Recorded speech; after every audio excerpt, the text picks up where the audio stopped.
دوستو آج کی اس ویڈیو میں ہم بات کریں گے حضور صلی اللہ تعالی علیہ وسلم کی زندگی سے جڑے ان بعض واقعات کے بارے میں جو 20 سال کی عمر شریف سے لے کر نبوت کے اعلان تک واقع ہوا، جن میں حلف الفضول کا واقعہ اور حضور صلی اللہ تعالی علیہ وسلم کا حضرت خدیجہ رضی اللہ تعالی عنہ سے نکاح کرنا اور کعبہ شریف کی تعمیر شامل ہے۔ دوستو آج کی اس ویڈیو کو شروع کرنے سے پہلے میرے نئے آنے والے دوست ہمارے چینل کو ضرور سبسکرائب کریں اور بیل آئیکن کو ضرور دبائیں تاکہ آپ تک اس طرح کی انفارمیشن پہنچتی رہے۔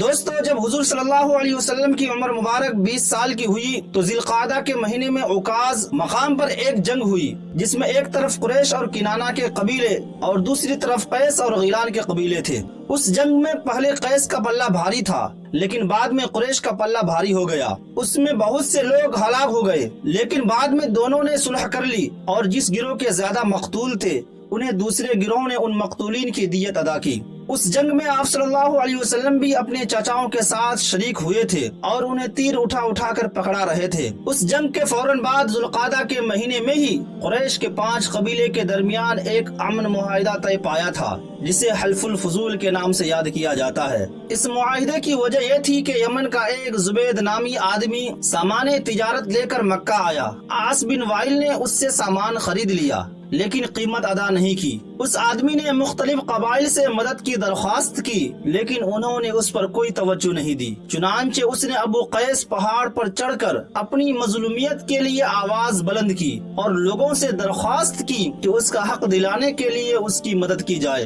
اس کی آواز سن کر زبیر بن عبد المطلب نے لوگوں میں اصلاح کی تحریک شروع کر دی۔ آپ صلی اللہ تعالی علیہ وسلم بھی اس کے ساتھ اس مہم میں شریک ہو گئے۔ تمام قبائل کے سردار قبیلے بنو تمیم کے سردار عبداللہ بن جدعان کے گھر میں اکٹھے ہوئے اور سب نے مل کر یہ معاہدہ کیا، آج کے بعد مکہ میں کسی کا ظلم برداشت نہیں کیا جائے گا، ہر مظلوم کی مدد کی جائے گی اور ظالم کو سزا دی جائے گی۔ چنانچہ اس معاہدے کے بعد عاص بن وائل سے زبیدی کا حق لے کر اس کے حوالے کر دیا گیا۔ رسول کریم صلی اللہ تعالی علیہ وسلم نے ارشاد فرمایا، میں عبداللہ بن جدعان کے مکان پر ایک ایسے معاہدے میں شریک ہوا تھا کہ مجھے اس شرکت معاہدہ کے بدلے میں سرخ رنگ کی اونٹ جو کہ بہت زیادہ قیمتی ہوتی ہے وہ بھی پسند نہیں ہے، اور اگر دور اسلام میں بھی مجھے ایسے معاہدے کے لیے بلایا جائے تو میں یقیناً اسے قبول کر لوں گا۔ نبی کریم صلی اللہ علیہ وسلم جب جوان ہوئے تو تجارت کی طرف رجحان بڑھا، لیکن آپ صلی اللہ تعالی علیہ وسلم کے پاس اتنی رقم نہ تھی کہ تجارت کر سکے۔ مکہ کے نہایت شریف خاندان کی مالدار بیوہ خاتون سیدہ خدیجہ رضی اللہ تعالی عنہا کو جب آپ صلی اللہ تعالی علیہ وسلم کی صداقت، دیانت، امانت اور خوش اخلاقی کا علم ہوا تو انہوں نے آپ صلی اللہ تعالی علیہ وسلم کی خوبیوں سے متاثر ہو کر درخواست کی کہ آپ صلی اللہ تعالی علیہ وسلم ان کی رقم سے تجارت کریں، اور انہوں نے یہ پیشکش بھی کی کہ وہ آپ کو دوسروں سے بڑھ کر اجرت دیں گی۔ حضرت خدیجہ رضی اللہ تعالی عنہا نے اس سفر میں اپنا غلام